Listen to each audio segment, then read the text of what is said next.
મિત્રો, આપણે જે પારિમાણિક સૂત્રો મેળવ્યા એના ઉપયોગો કેવી રીતે કરવાના છે એની વાત હવે. પારિમાણિક વિશ્લેષણ એટલે શું એ સમજાવવાનું છે. અને પારિમાણિક સૂત્રોના ઉપયોગોમાં પહેલો ઉપયોગ છે પારિમાણિક વિશ્લેષણની રીતથી કોઈ ભૌતિક સમીકરણની પારિમાણિક યથાર્થતા ચકાસવાની છે. એટલે કે એ સમીકરણ આપણને આપેલું હોય એ પારિમાણિક દ્રષ્ટિએ સાચું છે કે નહીં એ ચેક કરવા માટે પારિમાણિક સૂત્રોનો ઉપયોગ કરવાનો છે. તો પારિમાણિક વિશ્લેષણ એટલે પારિમાણિક સૂત્રોનો ઉપયોગ કરીને ભૌતિક વિજ્ઞાનના અમુક પ્રશ્નોનો ઉકેલ મેળવવાની પદ્ધતિ એને પારિમાણિક વિશ્લેષણ કહેવાય છે. મિત્રો, ફિઝિક્સમાં જેટલા પ્રશ્નો હોય એ બધાનો ઉકેલ પારિમાણિક સૂત્રોથી મળે એવું નથી. અમુક પ્રશ્નોનો ઉકેલ મળે છે, તો એ પારિમાણિક વિશ્લેષણ કહેવાય છે. પારિમાણિક સૂત્રોનો ઉપયોગ કરીને ભૌતિક વિજ્ઞાનના અમુક પ્રશ્નોનો ઉકેલ મેળવવાની પદ્ધતિ એટલે પારિમાણિક વિશ્લેષણ. તો એ પારિમાણિક વિશ્લેષણનો ઉપયોગ આપણે કરવાનો છે પહેલો, કે કોઈ ભૌતિક રાશિઓને સાંકળતા કોઈપણ સમીકરણની બંને બાજુની પદાવલીઓના પરિમાણો સમાન હોય. એટલે આપણને કોઈ ભૌતિક સમીકરણ આપ્યું હોય, એની ડાબી બાજુ અને જમણી બાજુ એવી બે બાજુઓ હોય, તો બંને બાજુના પરિમાણ સરખા હોય, એટલે બંનેના પારિમાણિક સૂત્રો સરખા હોય, તો તે સમીકરણ પારિમાણિક દ્રષ્ટિએ યથાર્થ છે એવું કહેવાય. આને પારિમાણિક સુસંગતતાનો નિયમ કહેવામાં આવે છે. તો જો બંને બાજુના પારિમાણિક સૂત્રો સરખા થાય તો જ એ સમીકરણ વેલિડ ગણાય છે. તો આપણે ઉદાહરણ તરીકે લઈએ કે આપણને પારિમાણિક વિશ્લેષણની રીતનો ઉપયોગ કરીને વર્તુળ માર્ગે ગતિ કરતા પદાર્થ પર લાગતા કેન્દ્રગામી બળનું સૂત્ર આપ્યું છે F=mv²/r. F છે કેન્દ્રગામી બળ એટલે બળ છે, m દ્રવ્યમાન છે, v વેગ છે અને r છે એ વર્તુળ માર્ગની ત્રિજ્યા છે. એની પારિમાણિક યથાર્થતા ચકાસવી છે. તો સૌથી પહેલાં આપણે ડાબી બાજુ એટલે એફનું પારિમાણિક સૂત્ર કરીએ. તો આપણે લાસ્ટ ટાઈમ કીધું કે દરેક રાશિઓના પારિમાણિક સૂત્રો મોઢે રાખવાના છે. તો આ બળનું પારિમાણિક સૂત્ર છે m1L1T-2. જો ભૂલી જવાય તો ઓરિજિનલ સૂત્ર યાદ કરવાનું, F=ma. તો દળનું m1 અને પ્રવેગ એટલે અંતર ભાગ્યા સમયનો સ્ક્વેર એટલે L1T-2. ઓકે, હવે જમણી બાજુની વાત કરીએ તો જમણી બાજુ mv²/r છે એનું પારિમાણિક સૂત્ર કરીએ.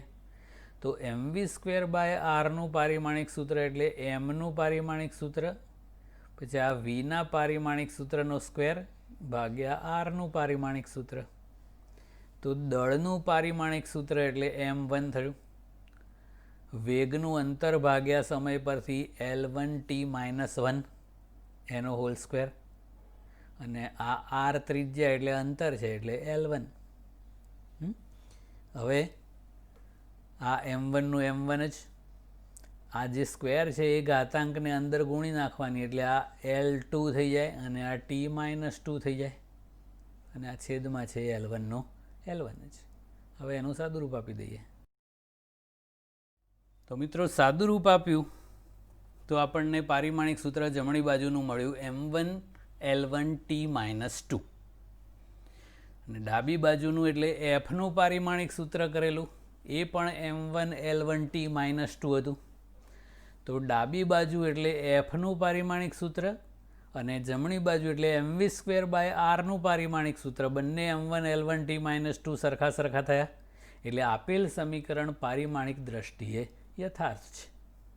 ઓકે, એટલે બંને બાજુના પારિમાણિક સૂત્રો જો સરખા આવે તો યથાર્થ, ના આવે સરખા તો એ યથાર્થ નથી એવું કહેવાય. મારી મચડીને સરખા નહીં કરવાના. બીજું આમાં જોખમ શું કે જો કોઈ રાશિનું પારિમાણિક સૂત્ર ખોટું લખો તો છેવટે બે અલગ આવે તો સમીકરણ ખરેખર યથાર્થ હોય પણ તમે સાબિત કરી દો કે યથાર્થ નથી. એટલે આમાં પારિમાણિક સૂત્રો પરફેક્ટ આવડવા જરૂરી છે. બીજું ઉદાહરણ કરીએ હવે કે ભૌતિક સમીકરણ x બરાબર x0 plus v0 t plus half at સ્ક્વેરની પારિમાણિક યથાર્થતા ચકાસો. મિત્રો, આ એક અચળ પ્રવેગી ગતિનું સૂત્ર છે, એવું ભવિષ્યમાં આપણે ભણીશું. તો અહીંયા x છે t સમયમાં પદાર્થે કાપેલું અંતર છે. x0 પ્રારંભિક અંતર છે, એટલે ઇનડાયરેક્ટલી આ બંને અંતર જ છે. v0 પ્રારંભિક વેગ છે, એટલે રાશિ તરીકે વેગ જ કહેવાય. પછી a પ્રવેગ છે અને t સમય છે. તો આની પારિમાણિક યથાર્થતા ચકાસવામાં થોડુંક ડિફરન્ટ. પેલામાં ડાબી બાજુનું જમણી બાજુનું કરતા હતા, આમાં વચ્ચે પ્લસવાળું છે, એટલે શું કરશું કે ડાબી બાજુનું પારિમાણિક સૂત્ર પહેલાં એક્સનું કરીએ. તો ડાબી બાજુનું એટલે એક્સનું પારિમાણિક સૂત્ર, તો એક્સ અંતર છે એટલે એનું L1 જ થાય. પછી જમણી બાજુનું એકનું નહીં કરવાનું, જમણી બાજુના 3 પદોનું પારિમાણિક સૂત્ર અલગ કરવાનું. તો એ દરેક પદનું વારાફરતી આપણે કરીએ. તો પહેલાં x0નું પારિમાણિક સૂત્ર કરીએ. તો x0 અંતર જ છે એટલે એનું પારિમાણિક સૂત્ર L1. પછી બીજું પદ v0t છે, તો v0tનું પારિમાણિક સૂત્ર એટલે વેગનું પારિમાણિક સૂત્ર ગુણ્યા સમયનું પારિમાણિક સૂત્ર. તો વેગનું પારિમાણિક સૂત્ર અંતર ભાગ્યા સમય પરથી L1t - 1, અને એના ગુણ્યા સમયનું પારિમાણિક સૂત્ર એટલે t1. તો એનું સાદું રૂપ આપી દો તો આ t - 1 ને t1 ડીશ એટલે L1. ઓકે. અને ત્રીજું પદ છે at સ્ક્વેર. હાફ ક્યાં ગયો? તો હાફ છે એક સંખ્યા છે, સંખ્યાને પરિમાણ હોતા નથી, એટલે એનું કોઈ પારિમાણિક સૂત્ર લખવામાં આવતું નથી. તો આપણે at સ્ક્વેરનું લખીએ તો a પ્રવેગનું અંતર ભાગ્યા સમયના સ્ક્વેર પરથી L1t - 2, અને આ t સ્ક્વેર એટલે સમયનો સ્ક્વેર એટલે t2. પછી આ ભેગું કરો એટલે આ બે ડીશ થઈ જાય એટલે L1. હવે જુઓ, ડાબી બાજુનું પારિમાણિક સૂત્ર અંતરનું હતું L1, જમણી બાજુના 3 પદોનું પારિમાણિક સૂત્ર જોવાનું L1 સરખા છે. તો એટલા માટે આ સમીકરણ પારિમાણિક દ્રષ્ટિએ યથાર્થ છે.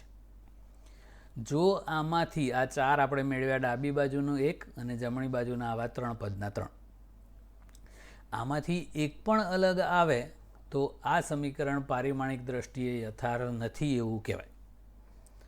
કેમ કે મિત્રો, સમાન પરિમાણવાળી રાશિઓનો જ સરવાળો, બાદબાકી અને સરખામણી થઈ શકે. 2 કિલોગ્રામ વત્તા 3 કિલોગ્રામ કરાય તો 5 કિલોગ્રામ થાય, પણ 2 કિલોગ્રામ વત્તા 1 કલાક તો એવું થાય જ નહીં. એટલે અલગ ભૌતિક રાશિઓ હોય તો સરવાળો બાદબાકી ના થાય. 2 કિલોગ્રામ -3 સેકન્ડ તો એવું ના થઈ શકે. એટલે સરવાળો, બાદબાકી અને સરખામણી એટલે ઇક્વલ કરવું હોય તો એ માત્ર સમાન પરિમાણવાળી રાશિઓ વચ્ચે જ થાય. ગુણાકાર ભાગાકાર અલગનું ચાલે. અંતર ભાગ્યા સમય, તો અંતર ને સમય બે અલગ જ છે ને, છતાંય ભાગાકાર કરીએ છીએ. એવું વેગ ગુણ્યા દ્રવ્યમાન એટલે વેગમાન, તો બે અલગ રાશિઓનો ગુણાકાર કરાય. તો ગુણાકાર ભાગાકાર ગમે તે રાશિઓ વચ્ચે થઈ શકે, પણ સરવાળો, બાદબાકી અને સરખામણી માત્ર સમાન પરિમાણવાળી રાશિઓ વચ્ચે જ થાય. આ પોઈન્ટ યાદ રાખવાનો છે. ઓકે વિદ્યાર્થી મિત્રો, હવે બીજો ક્વેશ્ચન આપણે કરીએ છીએ એ પારિમાણિક વિશ્લેષણની રીતનો બીજો ઉપયોગ છે. થોડોક લાંબો પ્રશ્ન છે, બરાબર ધ્યાન આપજો.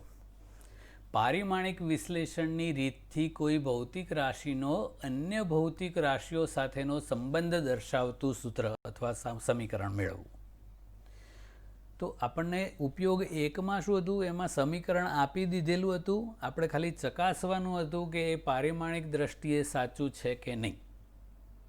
આમાં નવેસરથી સૂત્ર મેળવવાનું છે.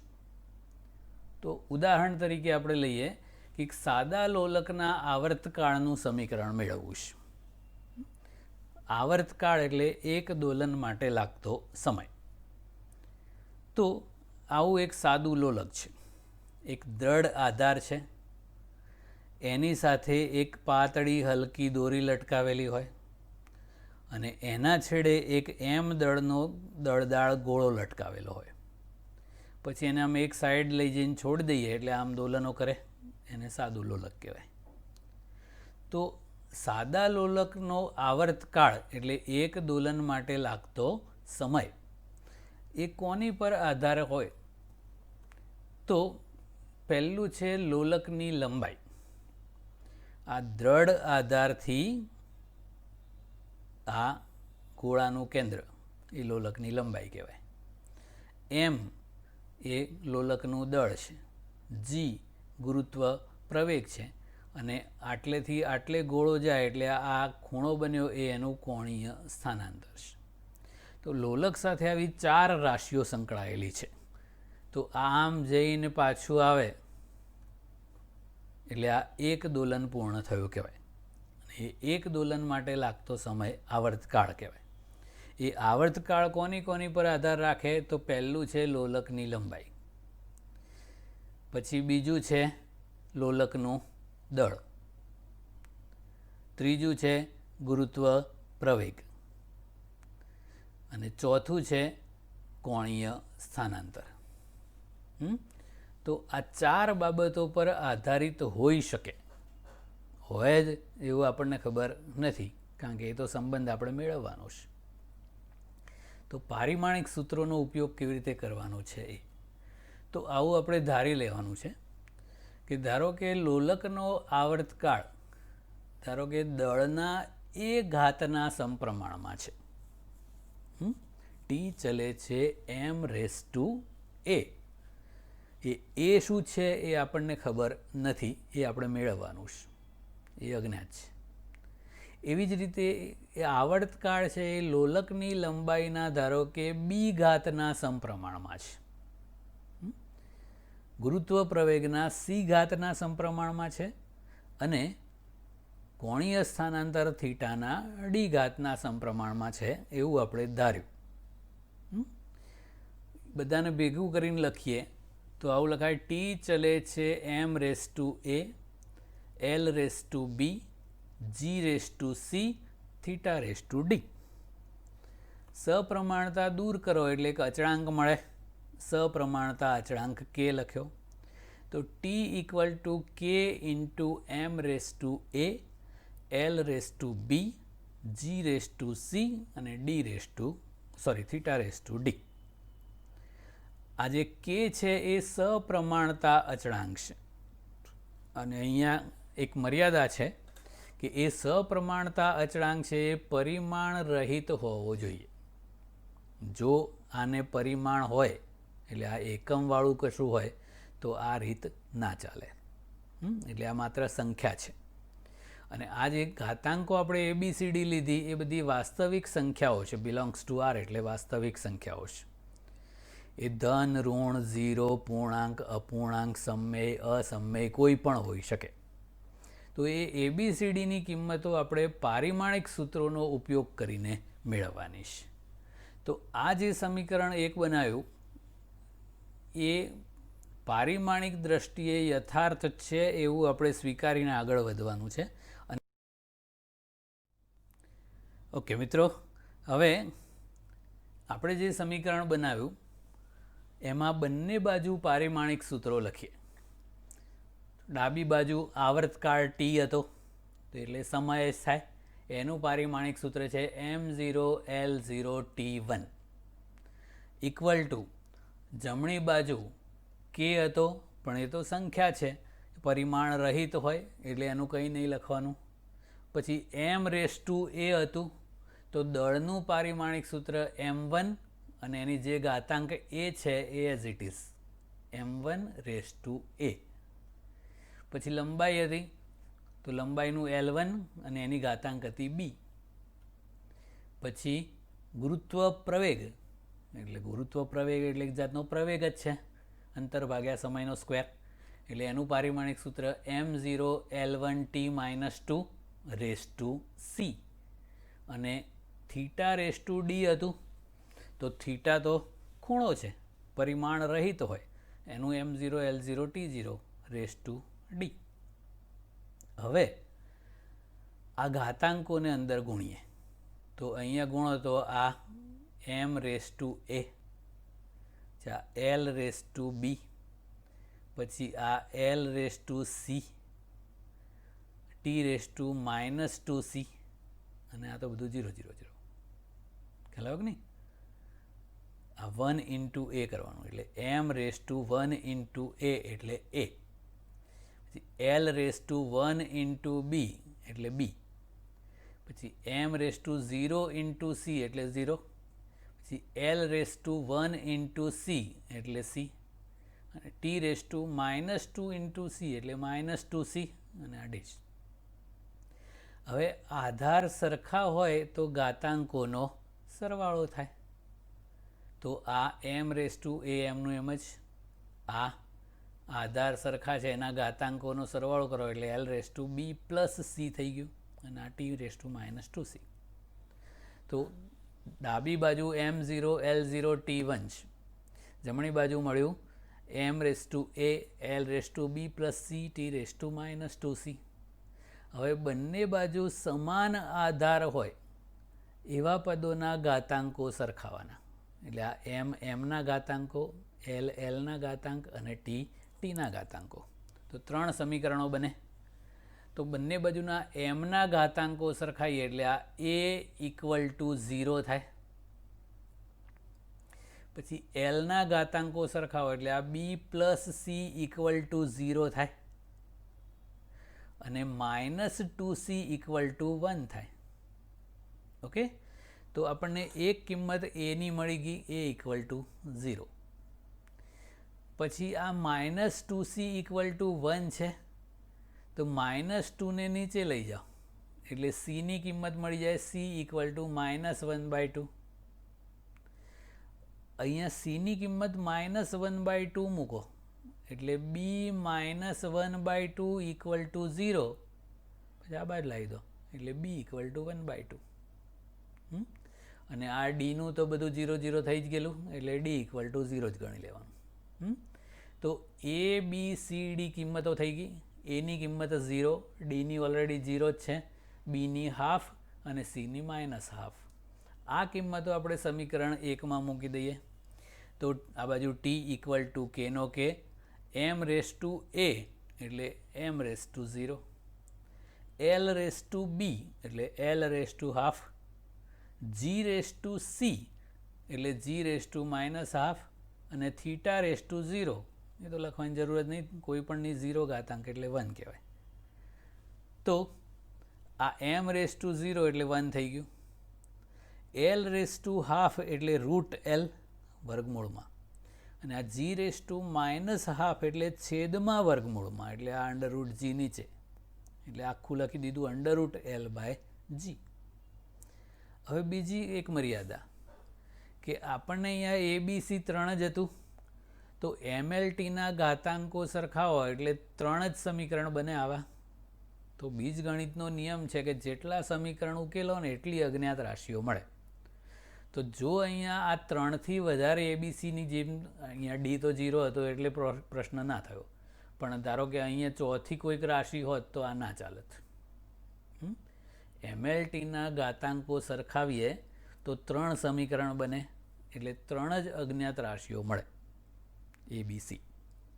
એના કરતાં વધારે અજ્ઞાત રાશિઓ આવેલી હોય તો આ સમીકરણ આપણને આ રીત ઉપયોગી નથી. એ મર્યાદા કહેવાય. ત્રીજી એક મર્યાદા, આ જે સપ્રમાણતા અચળાંક છે એ પારિમાણિક વિશ્લેષણની રીતથી મળતો નથી, પણ એ પ્રાયોગિક રીતે અથવા અન્ય રીતે શોધવો પડે છે. તો સાદા લોલકના કેસમાં એ સપ્રમાણતા અચળાંકનું મૂલ્ય 2π મળે છે, એ પ્રાયોગિક રીતે મેળવેલું છે. પાઈ એટલે 3.14.